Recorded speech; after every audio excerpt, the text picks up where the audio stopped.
Assalamualaikum warahmatullahi wabarakatuh. Halo sahabat TV 10. Salam jumpa kembali dari program Healthy and Lifestyle persembahan TV 10. Ada saya Carla Ratna.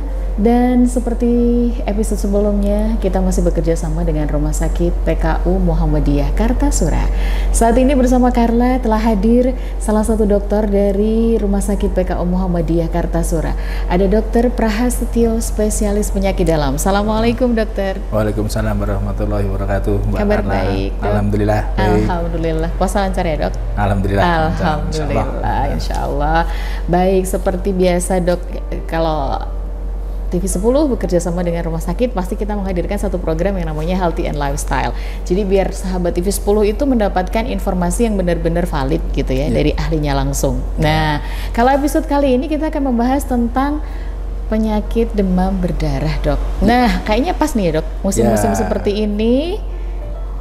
Semuanya kasusnya agak meningkat mbak. Iya musim betul, musim penghujan seperti ini, kasus mengenai penyakit demam berdarah itu lebih meningkat gitu ya dok ya. Nah, kita akan belajar mengenali gejalanya dan bahkan cara penanganannya. Kalau bisa sih pencegahannya ya dok. Ya nanti akan insya Allah nanti bisa disampaikan ya untuk pencegahannya. Jadi, kurang lebih 30 menit nanti kita akan bersama Dokter Prahastyo, spesialis penyakit dalam. Dok, sebenarnya apa sih penyebab utama dari terjadinya penyakit demam berdarah ini? Ya, jadi yang kita ketahui bahwa penyakit demam berdarah atau kalau orang awam mungkin biasanya dengan DBD, demam berdarah dengue.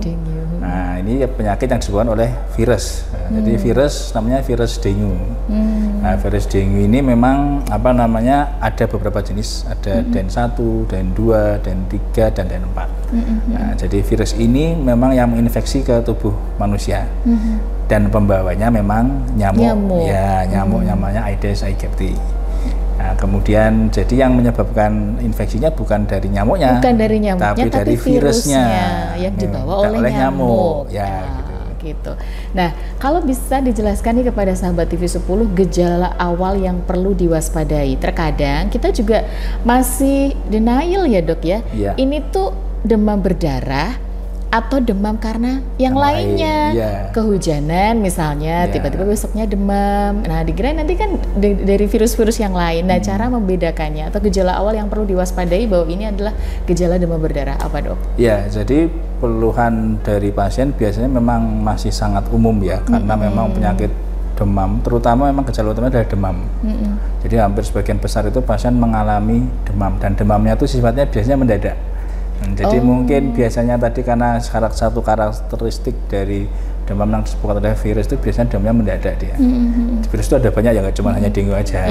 Nah, lain virus lain juga seperti itu. Jadi itu mendadak. Jadi misalnya pasien tadi masih sekolah paginya, tiba-tiba kok siangnya langsung demam sampai menggigil seperti itu. Jadi itu gejala yang paling lazim dialami oleh pasien. Selain gejala-gejala yang lain ya mbak, maksudnya seperti gejala umum seperti orang kita flu nggak enak badan itu, pusing, nyeri kepala, itu gejala yang menyertai demam berdarah. Nah, itu kan sama dengan demam-demam yang lain. Iya betul. Jadi memang kalau di awal-awal itu memang tidak susah untuk dibedakan. Jadi belum terdeteksi kalau di awal-awal. Awal-awal memang masih seperti ya orang sini bilang baru masuk angin gitu, ada demam, pilek batuk gitu. Apalagi musim-musim begini kan dok, jadinya kan membedakan tuh lebih denial lagi kan. Iya, memang biasanya khasnya tuh memang demamnya tinggi di awal. Tadi yang saya sampai sampaikan. Berapa derajat Celcius? Bisa sampai 39 atau 40 biasanya awalnya seperti itu. Jadi memang bukan demam yang lemeng gitu ya. Gitu.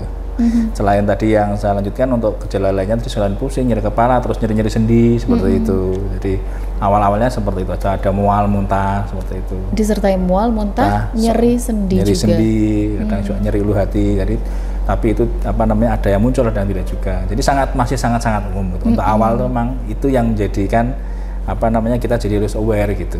Jadi berarti demam di awal apalagi yang mendadak itu kita sudah harus aware. Atau kapan kita harus langsung ke dokter dok?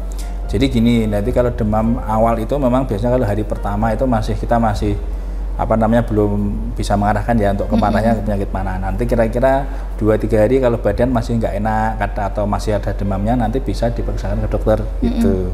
Kecuali anak-anak yang memang sudah sering kejang demam, ya itu kalau misalnya demam tinggi ya segera diperiksakan aja. Kalau memang udah ada potensi kejang demam biasanya pada anak-anak. Kalau pada dewasa memang jarang ya sampai terjadi kejang demam seperti itu. Gitu. Tapi demam, bahkan nyeri-nyeri sendi, ada sendi itu ya dok ya yang lazimnya. Kemudian bagaimana sih proses diagnosa dari penyakit demam berdarah ini dilakukan oleh tenaga medis?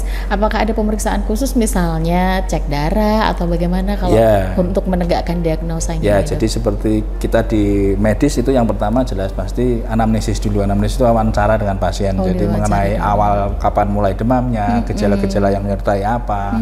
Kemudian nanti kalau pasien tersebut sudah datang ke layanan kesehatan, nanti mungkin pasti kita akan cek darah. Yang pertama untuk cek lab, nanti yang utama adalah yang paling wajib kita lakukan adalah cek darah lengkap. Cek darah lengkap ya, dulu. Terutama mau melihat untuk HB, trombosit dan hematokritnya. Oh itu untuk menegakkannya itu dari HB, trombositnya itu? Ya, salah satunya gejalanya. Salah satunya, karena saya sendiri juga pernah mengalami ya dok ya.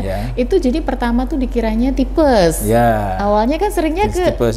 Memang banyak yang mirip ya. Mirip ya. Oh, tapi ditegakkannya dari cek darah lengkap itu tadi ya? Lengkap itu salah satunya. Ada perasaan lain juga, yang lab lain seperti pemeriksaan NS1 atau NS1 itu juga bisa di awal-awal demam, atau nanti kalau sudah masuk hari ke-5 atau ke-6 demam itu ada pemeriksaan IgG, IgM dengue. Nah itu nanti bisa kita lakukan juga seperti itu. Kemudian untuk pemeriksaan fisiknya mungkin ada namanya Rampli test, nanti yang dilihat biasanya pasien pakai urat pengukur tekanan darah itu, kemudian ditahan sekitar 10 menit, nanti dilihat apakah ada bintik-bintik merah yang muncul di bawah permukaan kulit seperti itu.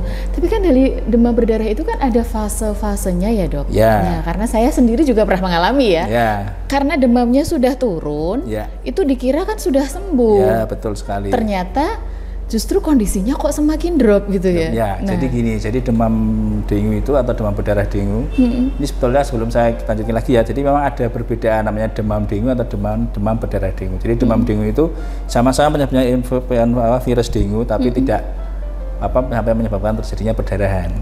Kalau demam berdarah dengue itu biasanya ada perdarahan dan kebocoran plasma. Nah, gitu biasanya untuk demam dengue sendiri lebih ringan dibandingkan kalau sampai yang DHF atau demam berdarah dengue. Kemudian untuk fase-fasenya memang itu ada. Ini harus dikenali kan ya dok ya, biar masyarakat itu aware, waspada gitu loh sekiranya. Jadi memang ada fase viremia atau fase awal-awal itu, kemudian fase kritisnya sama fase recovery. Jadi fase-fase viremia itu di awal, biasanya sampai hari ke-1 sampai ke-3 atau hari ke-4. Jadi memang gejalanya itu panasnya tinggi, kemudian badannya masih nggak enak semua, nyeri-nyeri semua. Nanti masuk ke fase yang kedua, fase kritis itu mulai hari ke-5, 4, 5, 6, nah itu fase kritis. Jadi di mana trombositnya mulai turun dan hematokrit mulai naik. Cuman masalahnya pada fase ini pasiennya itu biasanya sudah tidak demam. Nah itulah yang menyebabkan kita itu sering terlena, pasien terlena karena merasa sudah tidak panas dok, sudah demam, tapi pada saat itu trombositnya turun dan hematokritnya naik. Nah ini berbahaya kah? Ya, sangat berbahaya. Yang ini fase kritisnya di sini. Fase kritis itu fase kritis dari terutama ke-5 ke-6 itu fase kritisnya, trombositnya turun, hematokritnya naik. Nah, itu yang harus kalau fase harus kritisnya mendapatkan penanganan. Ya, macam-macam ya, Mbak. Jadi ada yang pasien kondisinya fase kritisnya trombositnya nggak terlalu turun. Nah, itu oke lah, gitu masih bisa ditangani. Tapi kalau sudah ada yang fasenya dia fase kritis, ngedrop sekali trombositnya, lah itu harus ditangani di rumah sakit, harus rawat inap seperti itu. Nah, terus yang fase ketiga baru recovery, nanti trombositnya mulai naik, hematokritnya mulai turun. Di fase-fase kritis tadi memang komplikasinya ya itu bisa saja terjadi perdarahan. Perdarahan di apa itu dok yang biasa terjadi? Bisa yang ringan itu perdarahan seperti di gusi, kemudian mimisen, kemudian kalau yang perdarahan di bawah kulit itu yang kita dicek itu itu juga termasuk perdarahan ringan. Kalau yang perdarahan berat itu bisa sampai terjadi muntah darah. Itu berak darah, kemudian satu lagi bisa perdarahan otak juga bisa, atau perdarahan organ dalam juga bisa gitu. Tapi kalau DBD ini berbahaya atau memang harus segera ditangani atau di rumah aja nggak apa-apa gitu penanganannya? Ya gini, jadi DBD itu memang tergantung kondisinya ya Mbak. Ada pasien yang datang dengan mendapat penyakit itu dengan kondisi infeksinya ringan. Jadi insya Allah nanti kalau dia sampai selesai pun ya tidak terlalu banyak gejala dan komplikasi yang timbul. Tetapi kalau dapatnya yang berat, nah itu bisa sampai fatal, sampai menyebabkan kematian pun bisa ada yang terjadi seperti itu. Jadi memang apa namanya macam-macam kondisinya. Ya seperti kita ingat dulu waktu penyakit virus sebenarnya seperti itu ya. Waktu zaman COVID itu ada yang ya cuman di rumah nggak apa-apa, cuman apa isolasi mandiri, nggak ada keluhan. Cukup, iya. Tapi ada sampai di rumah sakit, masuk ICU sampai meninggal juga ada. Betul. Nah itu hampir sama seperti itu. DBD jadi, juga ya, seperti itu. Jadi macam-macam gitu. Jadi ada yang ringan, ada yang sedang, ada yang berat seperti itu. Jadi memang baiknya kita sendiri yang aware ya ketika mendapati demam itu lebih dari 3 hari. 3 hari ya. Kalau udah demam atau nggak enak badan 3 hari itu sebaiknya periksa aja. Oh gitu. Ya nanti kalau di rumah sakit juga mungkin kita periksa sudah mulai kelihatan nih arahnya itu sudah kemana. Bisa, biasanya sudah bisa. kalau masih hari pertama itu kita lab tuh nilainya nggak terlalu ya. Belum terlalu turun trombosit, tapi ada sekarang perasat yang lebih canggih namanya di NS1. Itu dia malah paling bagus dicek hari pertama atau kedua untuk sudah menilai. Kelihatan hasilnya, Dok? Bisa kelihatan. Nah, itu gitu. malah dia paling sensitifnya itu di hari pertama dan kedua. Malah justru di hari pertama dan di kedua. NS1 itu kalau memang mau dicek itu cek NS1 itu. Mana hari pertama atau kedua ini demam berdarah apa bukan ya? Nah, gitu itu bisa di situ. Tapi kan kadang-kadang ada beberapa masyarakat yang abai ya, wah nggak enak badan, demam, paling nanti juga sembuh, minum obat ini sembuh. Nah ini kan apalagi musim-musim seperti ini rentan gitu. Ada nggak sih orang yang memang rentan sekali terkena DBD ini atau gimana, Dok? Ya kalau secara khusus itu memang ya kalau rentan itu memang kondisi-kondisi orang yang terinfeksi itu memang pada anak-anak kasusnya lebih berat biasanya. Tapi kalau pada dewasa-dewasa itu juga ada yang berat tapi tidak sebanyak kalau di anak. Jadi memang anak-anak tuh jadi lebih rentan. Jadi anak-anak atau dewasa muda. Jadi kalau saya di penyakit dalam itu kan menangani pasien usia 18 tahun ke atas, nah, itu kalau pengalaman tuh memang kalau yang usianya masih 18 dan 11 ini memang kondisinya itu rentan sekali. Itu jadi kenapa, kondisinya Dok? Imunnya masih ya bisa faktor genetik juga, jadi macam-macam. Atau imun juga, sama imunnya juga belum terbentuk dengan sempurna juga bisa juga. Terus dari keganasan dari si virus itu juga bisa pengaruh juga gitu. Oke, nanti bagaimana untuk penanganan dan juga untuk pencegahan terhadap demam berdarah ini ya, Dok ya, akan kita sampaikan kepada sahabat TV 10 tentu saja setelah jeda. Jadi jangan kemana-mana, tetap di Healthy and Lifestyle dari TV 10. Kami segera kembali.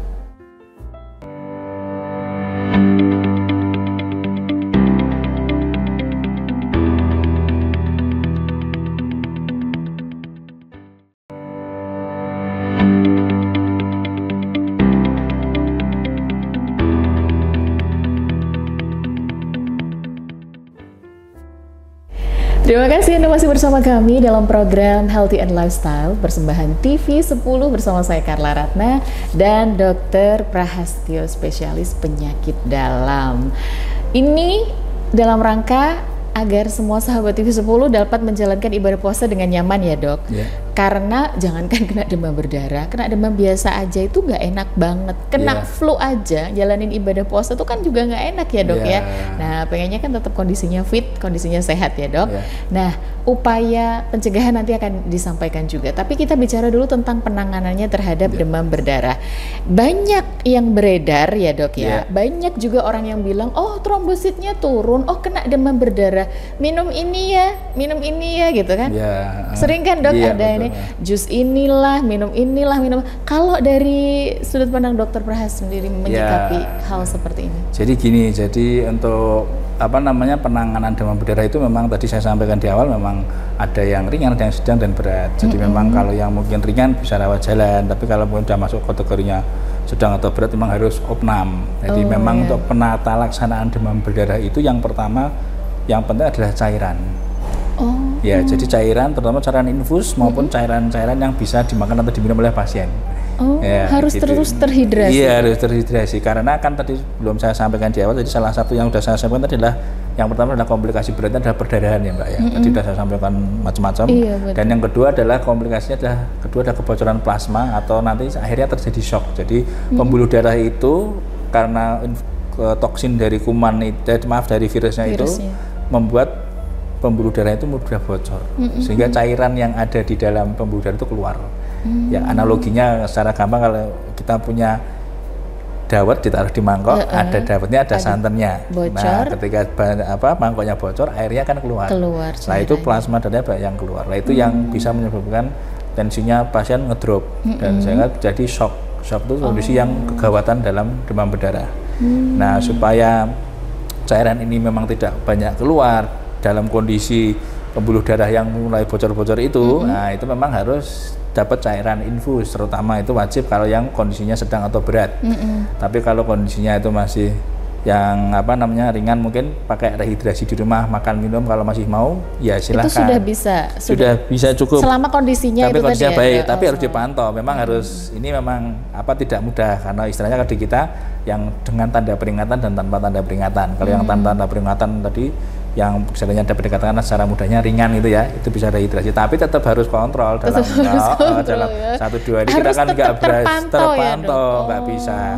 Apalagi kalau di rumah cuma sendiri anak kos misalnya, ya itu lebih baiknya mau nama aja karena kan nggak ada yang mantau. Kalau lemas kan nggak ada yang orang ibu hamil, kemudian orang tua itu lebih baik kalau misalnya ada gejala-gejala rawat inap saja. Jadi nanti biar cairan rehidrasinya terrehidrasi seperti itu. Jadi bisa.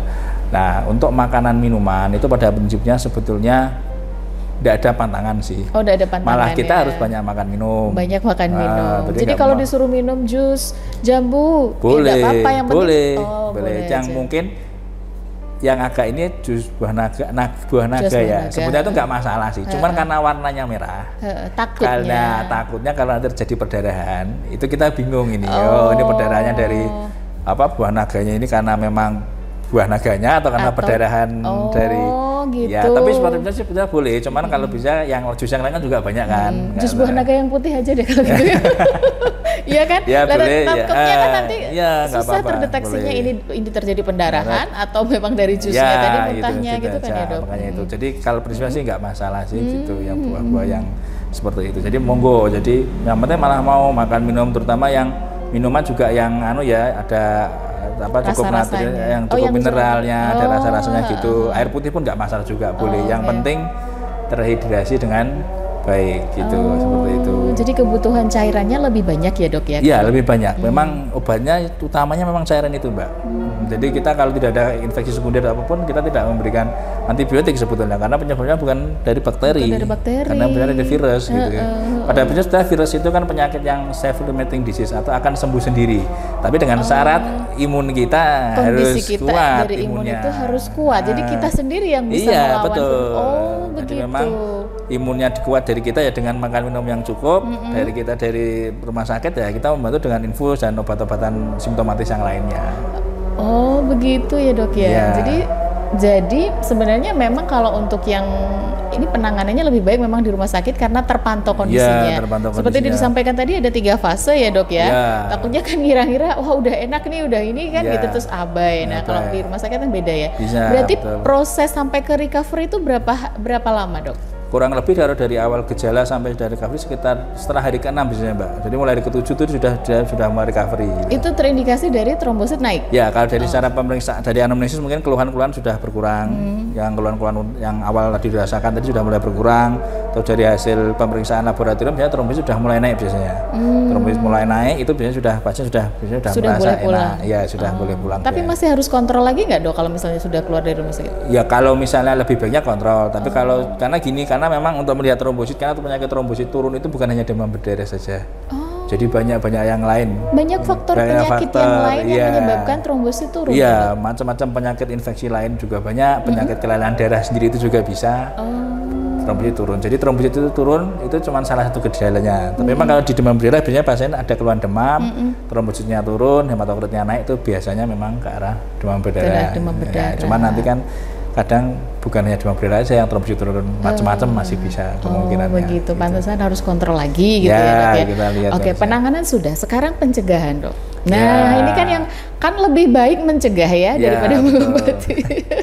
Ya, jadi pencegahan pencegahan untuk demam berdarah. Yang pertama dari diri kita sendiri ya, Mbak ya. Jadi untuk terutama demam berdarah kan penyakit environmental. Jadi memang karena pengaruh lingkungan ya. Pengaruh lingkungan itu sangat erat kaitannya dengan penyakit ini. Jadi kalau kita yang memperbaiki sanitasi lingkungan kita, jadi yang dengan tadi ada kepala pemerintah kan sudah menggalakkan gerakan 3M itu, ya menutup, menguras dan mengubur. Jadi menutup tempat-tempat kaleng-kaleng bekas atau tempat itu vas bunga yang ada airnya seperti itu, terus terus mengubur bekas botol atau tempat cat seperti apa yang nggak kepakai itu dikubur, kemudian untuk 3M tadi itu ya, jadi menutup, menguras kamar mandi, lebih sering membersihkan. Kalau kita punya peliharaan burung itu kan ada minumannya juga sering-sering kita ganti, ya seperti itu. Menguras, menutup dan mengubur. Terus habis itu juga dari kita juga kalau tidur, kalau ini ya pakai apa namanya selambu ya Pak, itu untuk mengurangi apa gigitan nyamuk itu, karena memang virusnya ini dibawa oleh nyamuk. Dibawa gitu. Oleh nyamuk itu ya. Tidak peduli nyamuk siang malam pagi itu enggak ya Dok ya? Enggak, jadi yang penting nyamuk, jenis nyamuknya itu yang sesuai. Jenis nyamuknya kan ada yang bilang, nyamuk jam segini ya. Ya memang biasanya memang kalau itu memang ada memang sekitar pagi ya Mbak ya. Malah justru pagi ya Dok. Biasanya seperti itu. Terus yang berikutnya adalah penggunaan ini apa insektisida itu ya nggak apa-apa untuk untuk membunuh nyamuk itu seperti itu. Iya. Itu yang dari apa namanya dari diri kita sendiri. Kemudian kalau dari pemerintah, jadi selain mengatakan 3M juga misalnya kalau pada pasien-pasien yang terdiagnosis demam berdarah, biasanya kan terus ada laporan ke dinas, nah itu akan dilakukan fogging juga atau pengasapan itu. Cuman memang pengasapan itu ya memang fogging itu ya memang ada manfaatnya, cuman ada keterbatasannya juga. Nah, fogging itu memang membunuh untuk nyamuk yang besar-besar. Betul. Jentik-jentiknya kan belum ya. Belum, makanya itu kan harus kita tingkatkan kita sendiri. Terus habis itu yang ini baru apa namanya mungkin baru vaksin ya. Ada ya Dok ya vaksin ada untuk vaksin yang nama ada 2 jenis ya di Indonesia namanya salah satunya adalah Qdenga yang sering dipakai itu ya. Itu bisa diberikan pada pasien usia 6 tahun sampai 45 tahun. Jadi nanti 2 kali pemberian biasanya hari ke-0 sama nanti diulang 3 bulan lagi gitu. Jadi itu cukup membantu karena kan demam berdarah itu walaupun udah pernah terkena itu bisa terkena lagi. Karena tadi saya sampaikan di awal tadi jenisnya kan ada beberapa tadi den 1, 2, 3, 4. Nah, nanti mungkin yang dulu kena den 3, nanti sekarang yang kena yang den 4 itu bisa seperti itu. Nah, kalau vaksin ini kan bisa mengcover semuanya insya Allah. Bisa mengcover semuanya. Ya, bisa mengcover untuk apa namanya jenis-jenis dari virusnya itu. Jadi memang apa ya dianjurkan, cuman memang harganya mungkin ya yang masih cukup tinggi ya, mungkin belum ada di layanan kesehatan mungkin yang ditanggung oleh asuransi pemerintah atau itu belum tercover BPJS ya. Mungkin ya belum BPJS belum mengcover untuk vaksin dengue itu. Tapi itu terbukti. Tapi untuk penelitian ya mengurangi angka komorbiditas dan angka kematiannya juga berkurang, terutama angka untuk komorbidnya ya pemberatannya dari penyakit tersebut itu dan terinfeksi dari virus dengue-nya itu ya Dok ya. Jadi itu bisa membantu, jadi cukup bagus lah gitu. Ya cukup membantu setidaknya ya. Oke, karena memang musim-musim seperti ini memang perlu diwaspadai. Sebenarnya bukan hanya demam berdarah, penyakit lain juga banyak. Cuman ini kasusnya yang meningkatkan demam berdarah ini ya Dok ya. Kita harus mengenali dulu seperti apa. Kalau bisa sih mencegah sih ya harapannya. Salah satunya adalah 3M itu yang sering digalakan kan dari diri sendiri. Tapi kalau memang merasa mampu ya tidak apa untuk melaksanakan vaksin ya Dok. Baik. Sebelum kita akhiri Dok, ada yang mau disampaikan terlebih dahulu untuk sahabat TV 10? Ya, terima kasih. Jadi kami mengingatkan kembali untuk masyarakat bahwa ini pada musim-musim seperti ini memang infeksi demam berdarah dengue ini jumlahnya sangat meningkat. Jadi gejala-gejala dan tanda itu memang kita harus aware, terutama pada fase-fase kritis. Di situ malah saya ingatkan sekali lagi, di situ kondisinya pas fase kritis itu pasien tidak demam lagi, malah cenderung dingin. Nah, kalau udah ada malah tandanya sampai dingin itu memang harus segera dibawa ke rumah sakit. Jadi jangan sampai terlambat untuk dibawa ke rumah sakit. Nggak ada salahnya kita periksakan dulu, kalau ternyata arahnya ke demam berdarah kan nanti bisa ditangani lebih lanjut dan untuk keselamatan pasien juga. Mendapatkan penanganan lebih cepat itu lebih baik ya Dok ya. Oke. Nah, itu tadi tentang demam berdarah yang wajib kita ketahui, sebab dalam beberapa kasus penyakit demam berdarah dapat mengakibatkan hilangnya nyawa seseorang ya Dok. Dan mengingat bahwa gejala demam berdarah ini memiliki ciri yang hampir sama dengan infeksi virus lainnya, maka disarankan seseorang yang mengalami gejala demam seperti demam tinggi ini untuk langsung memeriksakan diri ke dokter agar segera ditangani lebih lanjut. Terima kasih banyak Dokter Prahas untuk ilmunya, kurang lebih 30 menit membersamai sahabat TV 10. Semoga bermanfaat ya Dok ya. Dan semoga saja sahabat Ibu 10 juga dalam menjalankan ibadah puasa lancar, Amin. Selalu sehat. Dokter Amin. juga Ya, selalu amin. sehat ya Dok ya. Baik, terima kasih untuk sahabat TV 10 sudah bersama kami dalam program Healthy and Lifestyle edisi kali ini. Saatnya saya Karla Ratna, Dr. Prahastyo, spesialis penyakit dalam dan seluruh kru yang bertugas untuk undur diri. Dan insya Allah kita berjumpa kembali di episode yang akan datang, masih kerjasama dengan Rumah Sakit PKU Muhammadiyah Kartasura. Sekali lagi kami undur diri, tetap bersama kami di TV 10, inspirasi dan edukasi. Assalamualaikum warahmatullahi wabarakatuh. Sampai jumpa.